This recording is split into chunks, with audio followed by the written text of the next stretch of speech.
Hello Britball Nation, I'm Nicholas Town, Editor-in-Chief here at doublecoverage.com, and welcome to The Scoop, DC's weekly look at the best bits of action from across the Britball Nation.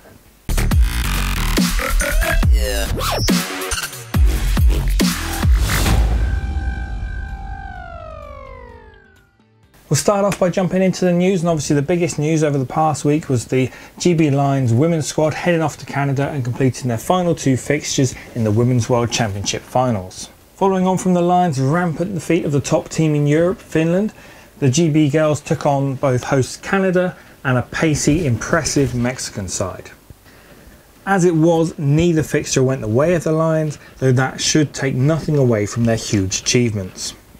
They made standout plays on both sides of the ball and in both fixtures, but ultimately couldn't match either North American side for their big plays. Canada and Mexico each finding success taking long shots down the sidelines.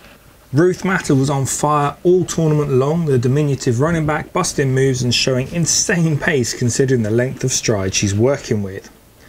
Big shout out also has to go to the GBD, who made play after play, and in fact, though we don't have access to full stats, we're probably right up there, if not topping out the tournament in terms of number of turnovers created. The GBD line were throwing down multiple sacks in every single game, despite the tournament featuring referee crews who seemed unwilling to throw a single holding call against an O-line all tournament long. And Lucy Kirk balled out, picking up a pick from the linebacker position in each and every game of the tournament for the Lions.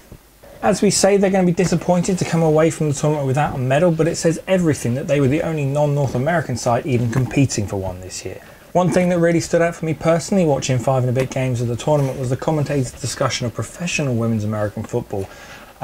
both in Canada and the US and potentially down in Mexico as well. And we at DC actually had to reach out to them and point out to them that, you know, we don't have professional football at all in the UK. Definitely not in the women's game, where most of the girls taking part in this tournament have probably measuring their time in the sport in months, let alone years. In fact, it was pointed out to us just earlier this week that the GB women's game celebrated its 3rd anniversary this week on the 2nd of July, or its first ever 11-on-11 fixture. That means just in the space of 3 years we've gone from nothing to competing at the very top level in the world, and I think you've got to recognise the huge achievement that the GB women's programme has earned themselves here. Before we get into the scores from the past week, make sure that we remind you that this week's scoop is brought to you by those absolute ballers over at EP Sports. EP are still celebrating their 10th birthday, so you can head over to their website www.espsports.co.uk and look at a huge range of special offers and deals celebrating their 10th anniversary. The reason we're such big fans of EP here at DC is not just because they support us, but because they're great supporters of the British game in general, and that they use their personal experience of the top flight of the British game to bring you the best knowledge and customer experience you're going to have looking for kit in the UK. And of course, EP are once again stepping up and supporting the scoop by having a giveaway this week. Last week's giveaway was a Wilson composite ball, and the winner of which you can find shating. This week's giveaway is a pair of Under Armour American football gloves. Your choice of colour and style, be that lineman or receiver or whatever it was suitable for your position, and all you have to do to be in with a chance of winning that is make sure that you like the video, comment down below and subscribe to this channel. It's that simple, but if we don't get people taking part, they're probably not going to keep having these giveaways every week. And hells, even if you don't want the gloves, why not like and comment and subscribe anyway, because it really helps us out in getting these videos to the widest possible audience. EP do so much to help out the game in the UK, so if you're looking for an upgrade this summer season, make sure you check out their new store near Liverpool to use their professional fitting service, or head over to www.epsports.co.uk to buy from the biggest range of football equipment in the UK. Jumping on to the results from the weekend, and let's kick things off as always with our Burger Watch. It was a busy weekend of fixtures across all facets of the game, but even so we only saw 4 burgers this past weekend. Two came in the under-17s game with the East Kilbride Pirates and Highland Wildcats each locking themselves into Britball and Plate tournaments respectively on Saturday, the Pirates taking a 50-12 win over the Edinburgh Wolves, while the Wildcats smashed a 57-0 shutout on the Hamilton Buccaneers, ensuring both sides will have the opportunity to retain their respective titles from their 2016 campaigns. To the adult game, and there were two 50 burgers, both from Division 2. The Berkshire Renegades thumped 58 points on a struggling Hastings Conquerors, while the tabletop and Shropshire Revolution impressed with a 53-0 domination of their closest conference rivals, Staffordshire Surge, a statement win from the Revs, who are coming close to locking up their conference with fixtures to spare. To the under-17s game, and it was a busy weekend as we mentioned, 4 tournaments with some huge ramifications for the playoffs. As noted in the Scottish Conference, the Wildcats and Pirates played to form and locked up their places in the postseason, while on the North East, some clutch play from the rookie North East Academy outfit saw them take a lead in the conference over pre-season faves, the Leeds Academy Assassins.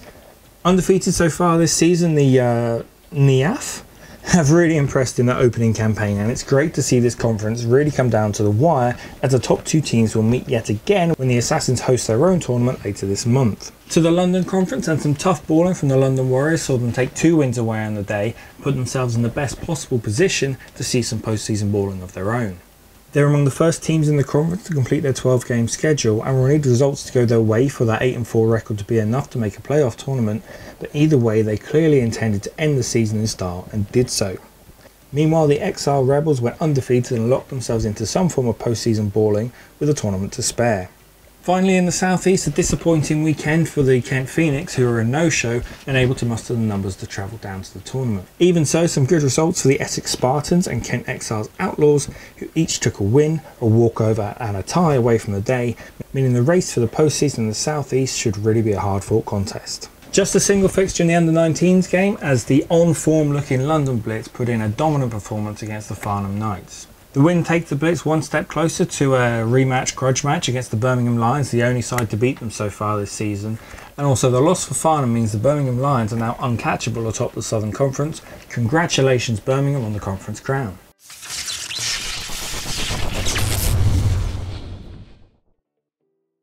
Which brings us to the adult games, which this weekend kicked off on Saturday with perhaps the result of the week, as the Yorkshire Rams ruined the Manchester Titans' perfect season with a narrow 20-14 victory over the Titans, which really shakes things up in the NFC 1 North. Now, we were aware here at DC coming into the year that the Titans were very wary of a Saturday fixture, meaning they wouldn't be able to travel at full strength, but that should take nothing away from the Rams, who took it right to the Titans from the outset, including this impressive David Tyree stylee helmet grab. The Titans are still front-runners to top out the conference, but this loss really takes some shine off that otherwise great season. To the Premiership, and in the Prem North, we saw 2 very different fixtures. The Giants and Nighthawks engaged in their second shootout of the year in a superb back-and-forth fixture where the lead changed hands more times than we could count, the Nighthawks eventually securing the win with a final seconds field goal to take a 1-point win away from a much improved looking Giants side. Meanwhile, however, we had a very disappointing situation in the Tamworth Phoenix Lancashire Wolverines game. An interception for the Phoenix led to a very messy situation where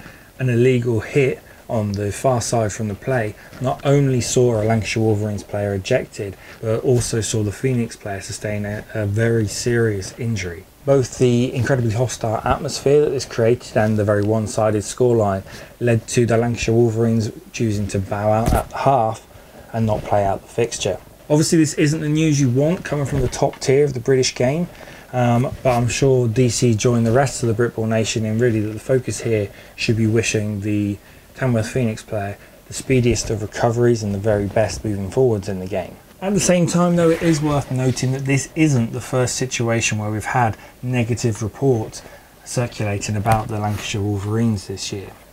In the midst of a very trying season where the results clearly aren't going their way, now's perhaps as good a time as any for the Wolverines to really think about, as a programme, how they see themselves progressing, and to look at ways where they might be able to right the ship before the reputation to themselves as a programme, which we really know is built around a core of great, passionate football guys, before that damage to the reputation goes too far. Meanwhile in the Prem South, a few surprises as Farnham and the Bury Saints both took heavy losses to Bristol and the Blitz respectively, though one highlight for Farnham was they did manage to put points up on the very first play of the game. To Division 1, and perhaps the most standout scoreline was the Colchester Gladiators picking up their second straight win of the year despite starting the season 0-5. The win keeps Colchester in contention in their conference but also drops the Cambridgeshire Cats out of a playoff berth for now. Meanwhile, the London Olympians impressed with their fourth win on the trot, this Sunday avenging an earlier loss to the Hornets that places the O's a game and a half clear atop the conference. The Sussex Thunder became the first team in the adult game to lock up a conference crown with their 8th win of the year, making them uncatchable in the SFC 1 Central, while the Newcastle Vikings kept themselves in the running in the NFC 1 North with a comprehensive win over Doncaster. In the Midlands, the Birmingham Bulls looked like they might pull off one of the upsets of the season, leading at the half against the high-flying Falcons, but it wasn't to be as Leicester retook and extended their lead in the second half, while elsewhere in the Midlands, Sandwell finally returned to winning ways with a victory over a still frustratedly winless Coventry Jets. Finally, big results in the bottom tier include obviously the huge win for the Shropshire Revolution over their closest conference rivals, the Staffordshire Surge, and elsewhere in the division we saw a lot of playoff contenders put in heavy victories against other teams in their conferences. Rookies Morecambe Bay kept themselves in the postseason race with a 44-0 win over Northumbria Lightning, with the game called at the half, while in the south, Portsmouth and Berkshire both dominated in their victories over Bournemouth and Hastings respectively. The East Kent Mavericks took a comfortable win away from the East Essex Sabres that keeps them right on the heels of the Stallions in the South East Conference. And finally, in the far north, the Glasgow Tigers eked out a win against the Blackhawks with a fourth quarter field goal that keeps the Tigers top in the NFC 2 North, but hardly in the most convincing fashion. And there you have it, Nation, your scoop of the best bits of action from the past week across the Britball Nation. Full results and tables are always available over at doublecoverage.com, and our If the Season Ended Today articles will appear again this week, laying out who stands where in the race for the postseason. Did you miss out any big games you think should have been included in this week's scoop, and what's your take on the disappointing situation in the Prem North? Let us know in the comments down below, and not only can you get your opinion out there, but you'll also be in with a chance of winning a pair of Under Armour gloves. We've got our first Q&A video appearing this week, where hopefully you get a chance to learn more about who we are here at DC, what we're planning for the future of the game and why. And in the meantime, as always, play hard, play safe, and go check out our week 11 of final highlights, which for the first time include some under 19 highlights. They're looking great.